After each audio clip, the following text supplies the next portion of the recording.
excitement while I was out, Precious? Just a call from the landlord. He said he needs the rent for the past 2 months or he's gonna kick us out of here. I see. So get yourself down, kid. Lucky for us, crime doesn't take a vacation.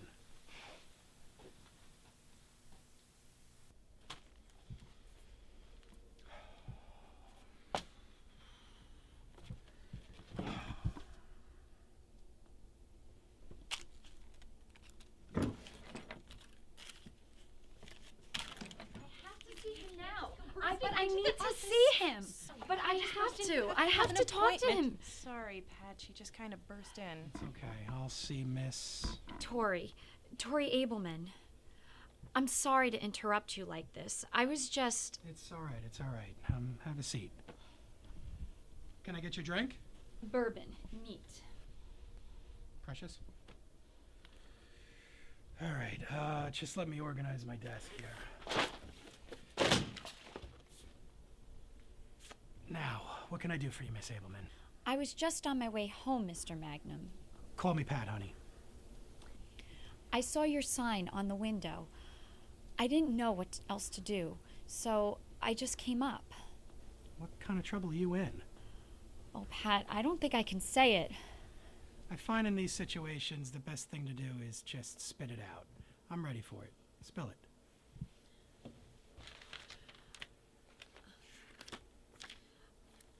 I've murdered my father. Murder, you say? A doll like you?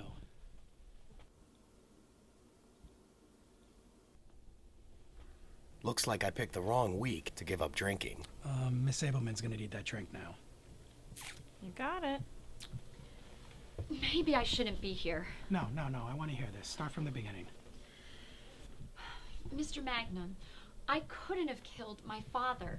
You must believe me. Perhaps you've heard of him, Dr. Phineas Abelman? The Dr. Phineas Abelman? Yes. I've got his first book. 101 Ways to Cook a Guy's Goose.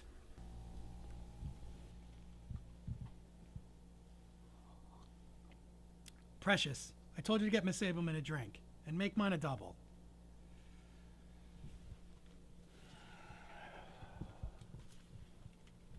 All right, let's start from the beginning, sweetheart.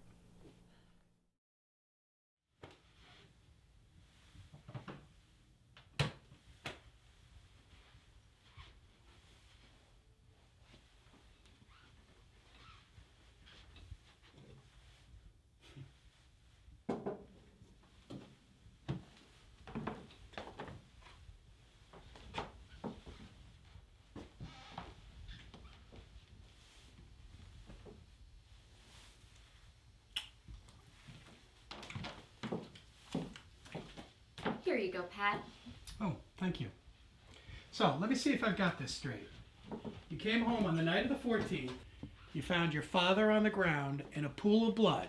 Now, where exactly did this take place? Right where you're standing.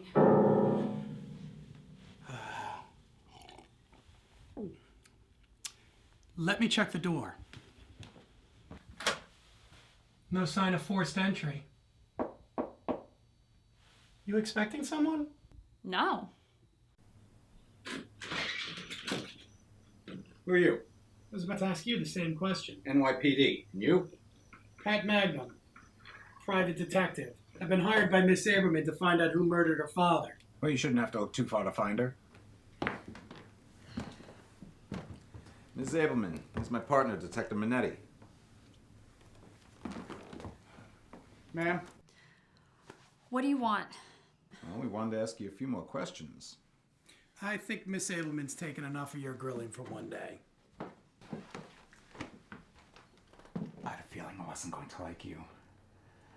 Ms. Abelman, you told us on the night of the murder you were at the library between 8 and 9 p.m. that evening. I'm sorry to say it wasn't open past 6. How do you explain that?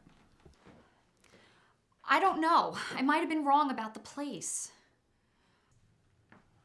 Well, then how do you explain that your neighbor, Mr. Who, heard a man and a woman arguing through the floor at the same time that you say you weren't there? Who did you say heard the argument? Who?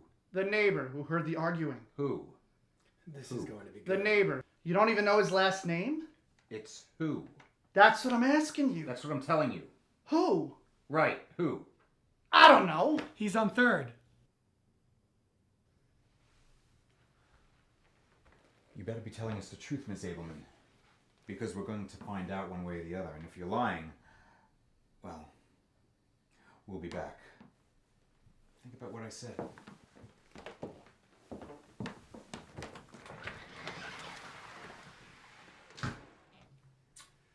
I guess the police aren't big fans of your father. I mean, considering they wrote books on how to get away with murder. There's some important details you left out from our first meeting.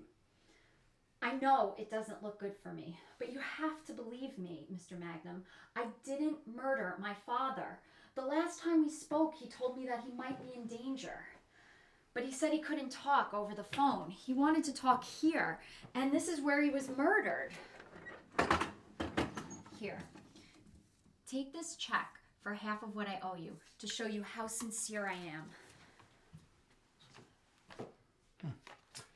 All right. I'm going to pay a visit to your neighbor and see what he heard. Now, what floor is he on? Hugh's on first. Touche.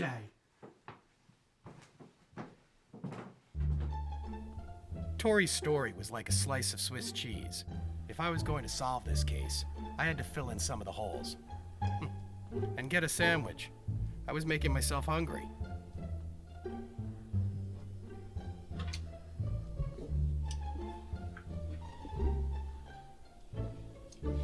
Mr. Who? Pat Magnum. I'm just here. I've got a few questions about last Wednesday night. Now, you told the police that you heard some fighting and yelling coming from the apartment above? Oh, Mr. Who, I'm not the police. I'm a private detective. Now, you told the police you heard some fighting and yelling?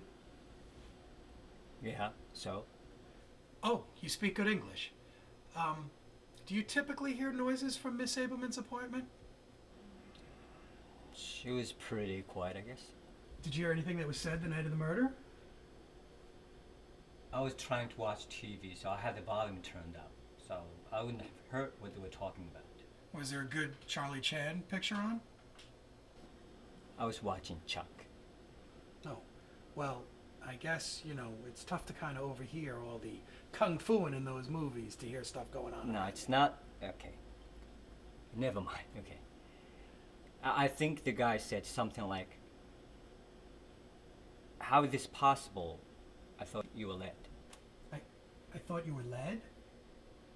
I'm just telling you what I heard, okay? You can take it or leave it. I'm just asking if I have to go. My Chinese food is getting cold. Oh, wait, Mr. Hill. I have a few more questions, Mr.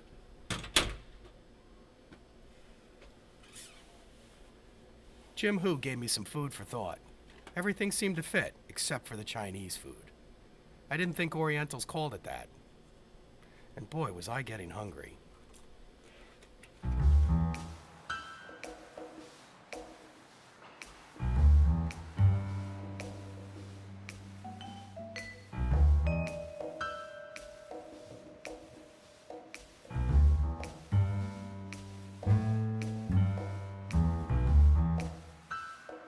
Suspecting a client wasn't usually part of my MO, but the pieces weren't falling into place with Miss Abelman's story.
Someday, when I write my book on how to be a top-notch private detective, I'll remember in my chapter on breaking and entering that you should put back what you take.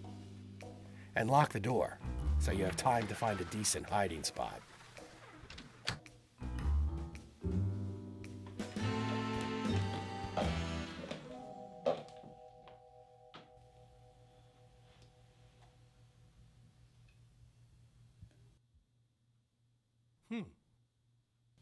Mr. Magnum, what a surprise. I said, call me Pat. Please, call me Tori. I feel like such a heel. I forgot my hat. Oh, here it is.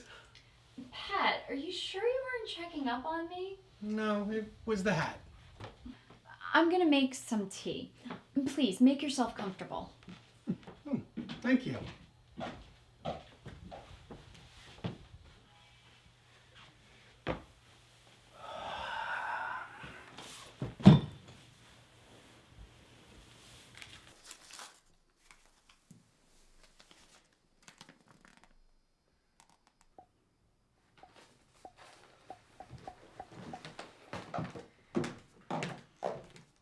Oh, thank you. Oh, damn. I left the milk inside. I'll only be a minute. That's okay. Is it okay if I use your phone to call my secretary? I don't have a landline, but you can use my cell. I could swear I put... here it is. Thank you.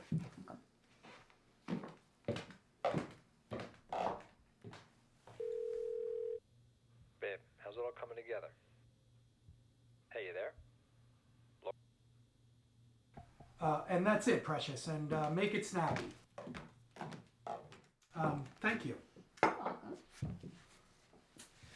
welcome. You know, I have a serious question for you, and you actually might want to sit down for this. Did you ever commit a crime? I mean, when you were in your youth? Ooh, you're good, Pat. Knew it when I hired you. You see, when I was 18, I was stupid. I was pressured into helping my boyfriend rob a bank. But that doesn't mean I committed murder. If the police find out about us, they're not going to be pleased. What do you propose we do about it then? Well, first of all, I guess I should hold on to the article I took from your purse. Oh, you looked through my purse? Ooh, you're a naughty boy, Pat. But I like it. Here, take this check for the remainder of your services. I know you'll find my father's murderer. You can trust me, sweetheart.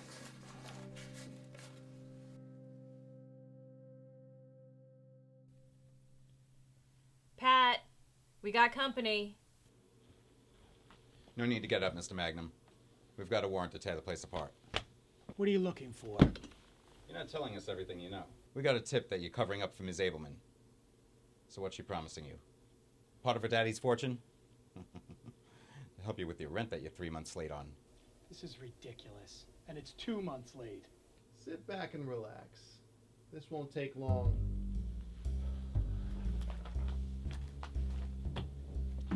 What's with this guy? Seems like he's got a new partner every week.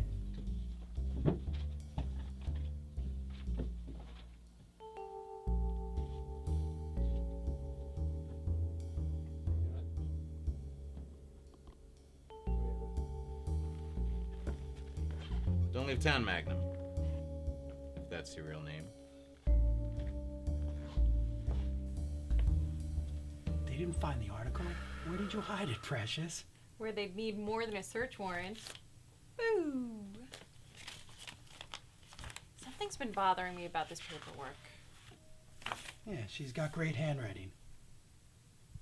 That's just it. Look at the A on the first check Tori gave you. And now look at the second check. Yeah? Look at the way the dates are written. Yeah? Now about the article. Yeah, I read it. You only read part of the article. The rest appeared on a different part of the paper. I was able to find the rest.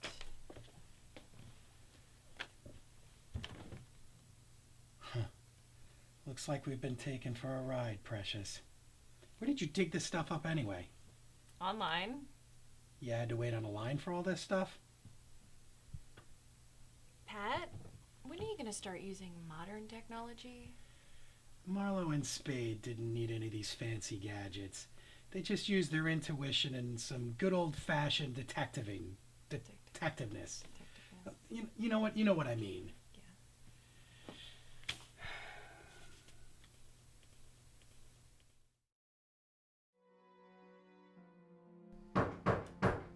Who is it? It's Pat Magnum. Come in.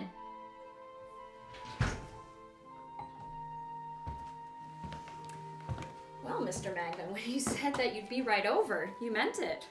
Well, I took the 6 to the 1 and then I hopped on the... Well, wait a minute. That's not important. I just came over. I wanted to give you these checks back. I'm done playing poker with you. I don't know what you mean. What do I mean? Look at these checks. Look at the handwriting. It doesn't exactly match, does it? Handwriting doesn't always match. I was in a different state of mind when I signed those. Yeah, well, perhaps. But you don't think it's a little funny the other day when I stopped by and you left the apartment? Then you came back real quick? A little too quick. I forgot something. You realize you can be charged with breaking and entering. Well, perhaps. But that newspaper article, it was a little convenient that it was in your purse so that the police could find it. I didn't want the police to find it. Yeah, I think you did. The fact that you left an anonymous tip that I had evidence, and that would make me an accomplice? How can you prove that? Where was I? Oh yeah, that article. It was a nice little keepsake, but it wasn't complete. It's a good thing that I was able to find the rest of it. The rest? Yeah, the rest. The article in which the whole family's interviewed. The one in which your sister's in it, your twin sister. And there's a photo. And in the photo, Tori has a mole on her left cheek. And you're standing to her right with a mole on your right. You were making this so easy. Now there have to be 2 murders. Where is she? Don't worry about that. Look, Mr. Magnum, you're standing in the very same spot where my father was murdered. How do you think you'll ever get away with this? Oh, since you like cliches, I'll tell you. My dear father loved Tori more than he ever loved me, and they both knew it. Even after Tori was involved with the robbery, she was still Daddy's girl. So I decided, wouldn't it be ironic if Daddy's girl really didn't love Daddy and wanted his inheritance instead? She would have to go to jail, of course, guilty by insanity or something. They'd have to look for next of kin, and that's where I'd come in. And then I guess you'd get all the cabbage. The cabbage? You know, the bacon, the bread, the dough. You're wasting my time. Goodbye, idiot. Lower the gun, Ms. Abelman. Cuff her. Hands up. Perfect timing, guys. I don't know if you could have cut it any closer. You have the right to remain silent. Anything you say can I and will be didn't used. murder my father. It was my boyfriend Steve who did it all. It's always the boyfriend's fault. You'll find his phone number in her portable phone. I checked it earlier. So, looks like she really was guilty. Well, of course she was. But that's not Tori. Yeah, I know. Your secretary told us over the phone. But if that's true, then where's the good sister? That's a good question.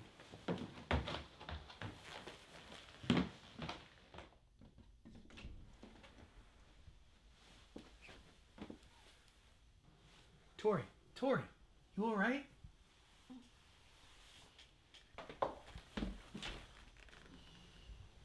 Son of a bitch.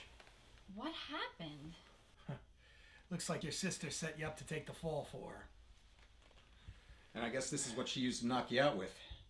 Fell out of your sister's pocket when she was being escorted out the door.